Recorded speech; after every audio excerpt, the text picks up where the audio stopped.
What's good, world? It's your boy Twiz, and welcome to 5 Minutes of Twisdom. 5 minutes of tips and tricks to help grow your music brand. And today's episode, we're going to talk about stems. That's right, stems. In other occasions, stems may be a very bad thing, but in this occasion right here, you gotta love stems. Now, before I even start talking about stems, some people don't even know what it is. What are stems? Well, stems basically is just your tracks bounced down into audio files that are separated. So when you're recording, you've noticed that you have your instruments or your audio recordings on separate tracks.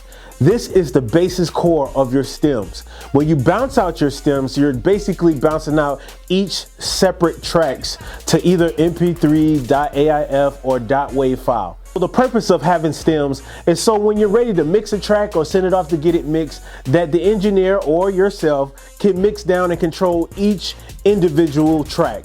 Because if you send it all together as an MP3 as a WAV file, you're limited on the things that you can do. Whenever you're making beats, you want to make sure you provide the stems. If you go online and you purchase from a producer or anything like that, they're going to want the stems. When you have the stems of a beat, it allows you to maybe enhance the bass line or enhance a certain sound to get it sounding a little bit more than just the rest of the track. So when it comes to vocals and your stems, you want to be able to control each and every vocal that comes on your track.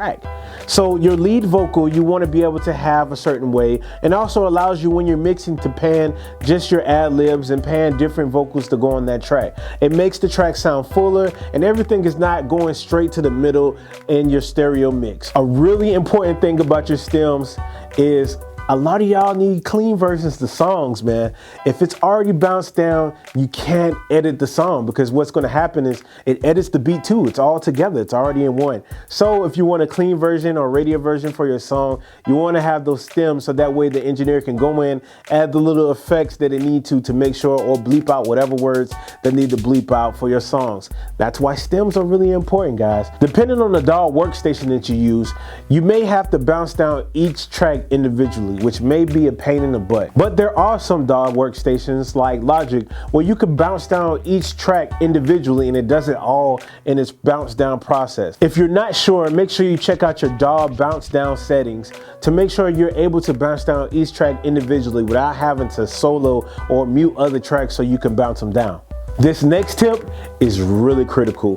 When you're bouncing down your stems, please make sure your loop is starting from the absolute beginning of the track all the way down to the end of your track. Because if you do not do that, it's going to bounce down starting from wherever you have set your loop at. And whenever somebody goes to mix it, or whenever you go to mix it, it's going to be all off. I'm talking about boom, you're going to be blown like, what in the world happened? I've done that plenty of times to be able to let you know that that is one of the most horrible things. So make sure you check your loops on that. And also another thing you want to do before you bounce down your stems is make sure you label each track, because it can get really confusing if you got audio 0101, audio 010102. Like that gets really crazy and you're not going to know what is what. So I know for me, when I'm bouncing down my music productions, I have my kick, my snare, my hi-hats, all that, just have that already labeled up. Also, another tip you want to do is you want to make sure everything is zeroed out.